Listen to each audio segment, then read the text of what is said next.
Liberty Nation with Tim Donner.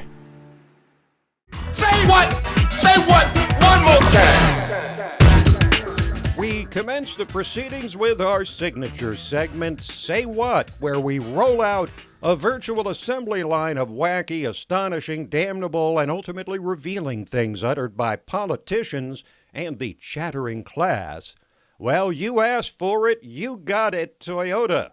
It seems President Trump and his fellow Republicans complaining about the secret investigations going on in the basement of the U.S. Capitol were goading the Democrats to hold public hearings on the record. So now they finally have. Now, it may be or may not be that President Trump has committed an impeachable offense, but he probably has, because it's Nancy Pelosi, Adam Schiff, and their fellow Trump-hating House Democrats who get to decide what's impeachable. They and they alone set the ground rules for the impeachment inquiry passed by the House this week with all but 2 Democrat votes and no Republican votes. They and they alone will determine whether the president's phone call with the Ukrainian president amounts to the kind of high crime or misdemeanor described in the impeachment process outlined in the U.S. Constitution. Simply put, an impeachable offense is anything the House says it is, true or not, fair or not, provable or not. And the GOP minority will make some noise and ask some uncomfortable questions and serve as a watchdog or check on the Democratic majority, but ultimately will have no power to stop the investigation.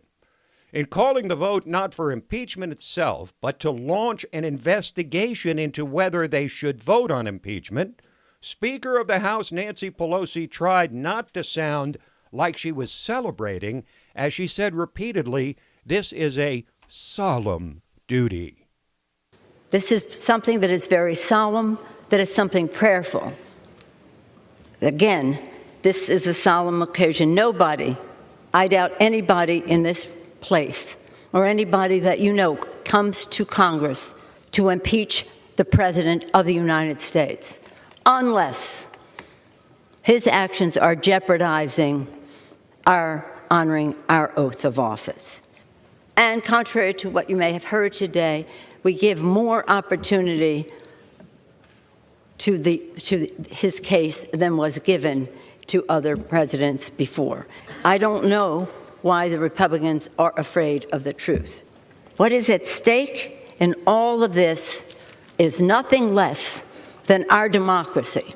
Right, our democracy hanging in the balance. A solemn occasion. All because of a phone call between President Trump and the president of Ukraine that Democrats allege was a shakedown operation, with Trump threatening to withhold funding unless President Zelensky agreed to investigate Joe Biden. Of course, the Democrats never expected Trump to release the transcript of the call, which showed no quid pro quo. But by that time, the Democrats were already in too deep. But after this week's vote to conduct this impeachment inquiry, prominent Republican Congressman Jim Jordan, ranking member of the House Oversight Committee, said there are many problems with the Democrats' allegations. 4 facts have never changed, and they will never change. 4 fundamental facts. We have the transcript. There is no conditions in the transcript. There's no quid pro quo in the transcript. Even the day after the call came out, Democratic chairmen were saying, well, there's no quid pro quo there, but we're going to keep on doing what they've been putting our country through. Second, the 2 individuals on the call both have said, President Trump, President Zelensky have both said there was no pressure, no pushing, nothing. Third, the Ukrainians didn't know aid had been held up at the time of the phone call. And fourth, and most important, what action did they take? What action did President Zelensky take or the Ukrainians take to ever free up the aid that was held up? They did nothing. No statement, no announcement of any type of investment. Those facts have never changed, will never change, but they don't care. But no matter the facts, the Democrats have now made their fateful decision. They're essentially saying no issue in the election that's now 1 year away matters other than removing Trump from office, and they'll rest all of their electoral hopes on impeachment. So this is it. The big moment the left has been waiting for years and calling for from about 2 a.m. on the morning after the 2016 election. Impeachment. And you have to believe it's a riverboat gamble of the highest order, because it could very possibly backfire, absent proof that we haven't seen yet. This is the Democrats' admission that they cannot beat Trump in an election, so the only way to take down this despicable president is to remove him from office. But what happens if they roll the dice and come up snake eyes and the people conclude that Trump's offenses do not merit removal from office? What happens if they put all their chips on this impeachment inquiry and then don't come through with an actual impeachment vote, the one that issues essentially an indictment against the president? They'll no longer be able to say it was just a bunch of investigations that produced nothing impeachable. They have made their bed in impeachment for better or worse, and now they will have to sleep in it.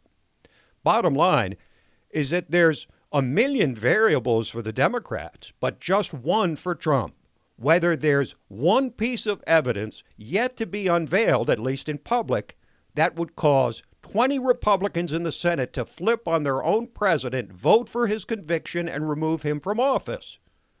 So this is do or die for the Democrats. Win or be slaughtered. I'd give them about a 1 in 3 chance of winning this argument. But if they lose it, they may well get beaten worse than in 2016. What's true with kings is also true with presidents, especially Trump, who famously hits back with a level of force previously unseen in the D.C. swamp. If you shoot at the king or you shoot at the president, you better kill him. Now, while the 45th president tries to fight off impeachment, the 44th president delivered a stern and surprising warning to his fellow Democrats this week. Barack Obama saying radical proclamations will not get the job done. You know, this idea of purity and you're never compromised and you're always politically woke and all that stuff, you should get over that quickly. The world is messy. There are ambiguities. Yep. People who do really good stuff have flaws. Right.